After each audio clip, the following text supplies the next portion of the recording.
Bonjour, dans cette vidéo je vous présente comment intégrer un poste Linux dans un Active Directory. Donc lier un poste qui est sur un système Linux dans un système qui est tout simplement Microsoft. Alors faut dire qu'il y a quelques années c'était compliqué, rien n'était prévu pour. Il fallait installer les protocoles de sécurité Samba, le client Samba, puis il fallait configurer Samba. Quoique ce n'était pas le plus compliqué non plus. Puis il fallait établir la connexion. Alors maintenant, tout ça c'est fini. Il faut quand même quelques outils, quelques programmes, mais en 2.2 c'est fait. Il n'y a rien à configurer, juste faire la connexion. Donc là je parle quand même du minimum. On installe quand même SSLD et quelques softs de gestion des objets. On peut alors aller bien plus loin, mais ça, peut-être un autre jour. La chaîne traite tout un tas de sujets. Pensez à vous abonner et activer la cloche pour recevoir les notifications de mes nouvelles vidéos. Vous pouvez aussi taper LJP Info dans votre navigateur web pour me retrouver. Aujourd'hui, pour vous motiver à aller plus loin, je vais juste m'arrêter à un mini tuto. Bon, un bon mini tuto, mais un mini tuto quand même. Alors forcément, j'ai pas de temps pour déballer tout l'attirail. Je prends un 2022 serveur avec l'AD d'installer dessus. Mon domaine, c'est ljpinfo.loc. Mon serveur est vide, j'ai juste mon contrôleur de domaine, un ou deux utilisateurs, ça c'est pour faire la démo, le compte administrateur, un compte utilisateur, un compte Loisel.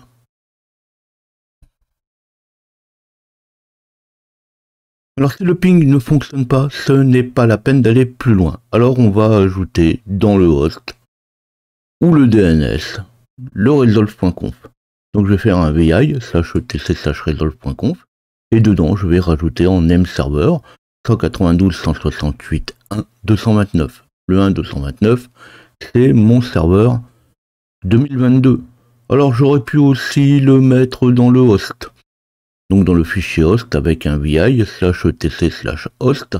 Et là c'est pareil, j'aurais mis 192.168.1.229 ljp-info.loc.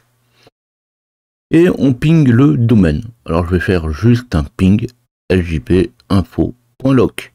Alors logique, tout comme pour joindre une machine Windows à un AD. Il faut que ça puisse le joindre. Alors au besoin, vous avez ma vidéo là-dessus pour voir ce que ça donne. Ça pourra aussi servir de rappel sur l'installation de l'AD sur mon serveur 2022.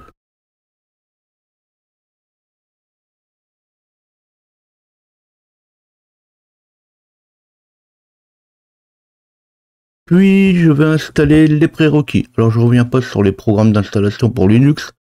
Pour ma part, j'utilise ici une Red Hat 9 qui s'appelle Red Hat 9. Bon là j'ai fait vraiment dans l'originalité avec mon nom. Et je vais faire un dnf install realmd odd job odd-job-mk omdir ssld adcli. Alors je pourrais rajouter un y au bout pour pouvoir faire l'installation automatiquement, mais comme ça, en le supprimant, je vais pouvoir vous montrer qu'il n'y a pas grand chose à télécharger. Donc Realm, c'est tout simplement le programme qui va permettre de se connecter, et puis les jobs, donc les deux ODD jobs, ça va juste me permettre de faire la liaison et de monter correctement les objets de l'Active Directory. SSLD, c'est lui qui permet de faire la connexion avec le catalogue, avec le LDAP de mon AD, et ADCLI, ça parle tout seul. Alors si vous avez une version plus de CentOS, eh bien on utilise Yum, apt pour Debian, Ubuntu, ou tous ses dérivés. DNF marchera aussi avec Rocky Linux, Alma Linux. En deux mots, un paquet reste un paquet. Ça, je l'ai déjà dit des centaines de fois. Alors c'est pas trop lourd à installer, rien de vraiment très spécifique, pas de difficulté sur les repos non plus. Ce sont des paquets de base. Alors fini pour l'installation des paquets. Cette fois, on va pouvoir joindre le domaine. je l'ai dit avant, il faut que ça ping et il faut que les prérequis soient installés. C'est la seule condition. Et je vais faire tout simplement un realm, espace, join, pour joindre, espace, ljp-info.loc, donc mon nom de domaine, en majuscule le nom de domaine, espace, -u majuscule pour lui dire quel utilisateur a le droit de contacter le serveur. Donc là, je mets un compte. Alors là, je prends juste l'administrateur de mon 2022. Je lui dis, voilà, mon utilisateur, c'est administrateur qui est chez, le hat, c'est arrobas, donc l'arrobas, ça veut dire chez, l'administrateur qui est chez ljp-info.loc. Si le domaine, le serveur de domaine répond bien, ça va prendre 2 secondes, le temps d'appuyer et c'est fait. Alors ça y est, c'est fini. Donc finalement, je l'ai bien dit, c'était facile. Et maintenant, je vais montrer ce que ça donne. Sans la démo, ça ne vaudrait pas grand-chose. Donc dans un premier temps, je vais me rendre sur mon serveur de domaine et vérifier si mon poste client est bien arrivé. Alors finalement, c'est juste un poste client comme un autre. Là, il s'appelle Red Hat 9, j'aurais pu l'appeler avec n'importe quel nom. Et il ne me reste plus qu'à me connecter ou reconnecter à ma machine. Ici, je vais juste dupliquer ma connexion, ce qui va me permettre de garder la connexion ouverte avec mon root d'un côté. Pour se connecter, je vais tout simplement utiliser un compte au format utilisateur arrobas, le nom de domaine, utilisateur arrobas, ljpinfo.loc, en majuscule ou en minuscule, ça n'a pas d'importance. Plus je vais rajouter le password. Alors comme mon utilisateur s'appelle utilisateur, je vais en profiter, donc je laisse l'utilisateur arrobas ljpinfo.loc et je tape mon mot de passe. Alors une fois connecté, je vais pouvoir vérifier qu'effectivement je suis bien connecté sur mon compte. Donc, je vais pouvoir faire un Who am I. Je peux aussi retrouver mes identifiants avec un ID. Alors vous voyez qu'au passage, je récupère mes groupes de travail, mes GID, mon ID, donc qui sont directement fournis par mon Active Directory.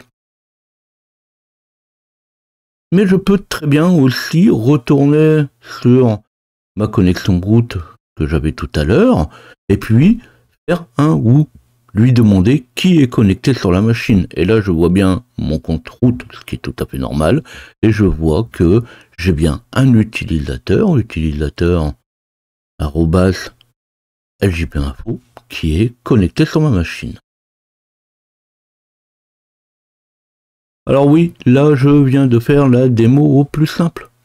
Ça fonctionne, et c'est le principal. Bon, là, la gestion des utilisateurs, ça devient de la simple gestion, comme on pourrait la retrouver avec les postes clients Windows. Pour les droits, pour les autorisations sudo, ça restera quand même un petit peu du côté de Linux. Donc, on récupère le groupe de l'utilisateur, son ID au besoin, on rajoute les comptes dans sudo et on peut alors lui donner tous les droits qu'on voudra avec sudoer. Alors je pourrais rentrer un petit peu là-dedans et montrer un peu les paramètres des utilisateurs. Je pourrais aussi rentrer dans la configuration de SSLD. C'est quand même le programme qui rend la connexion possible. Alors je ne vais pas rentrer là-dedans. Ça complexifierait bien la présentation. Comme je l'ai dit au début, l'idée est bien de montrer que l'opération est à la portée de tous. Mais je pense que j'y reviendrai dans un tuto un petit peu plus complet sur la gestion des utilisateurs et de leurs droits. Alors bien sûr, l'info ne peut que vous intéresser. Là, on joint les deux bons côtés. Le bon côté Windows, qui nous fournit un Active Directory qui est relativement simple à gérer. Et de l'autre côté, toute la fonctionnalité liée à Linux. Donc dans ce cas-là, vous pouvez liker. Je l'ai dit juste avant. Le sujet peut aller bien plus loin que juste cette connexion. Windows et Linux en même temps, on a forcément une préférence, on a forcément plus de compétences dans l'un ou dans l'autre. Ça va susciter certainement plus de questions. N'hésitez pas à les poser. De toute façon, si vous ne les posez pas, vous n'aurez pas de réponse. Vous pouvez aussi laisser vos remarques et suggestions. Alors j'avais prévenu, je suis resté dans le mini tuto. Mais derrière cette présentation, ça fait plein de nouveaux sujets potentiels qui pourront être abordés. Alors forcément, à bientôt.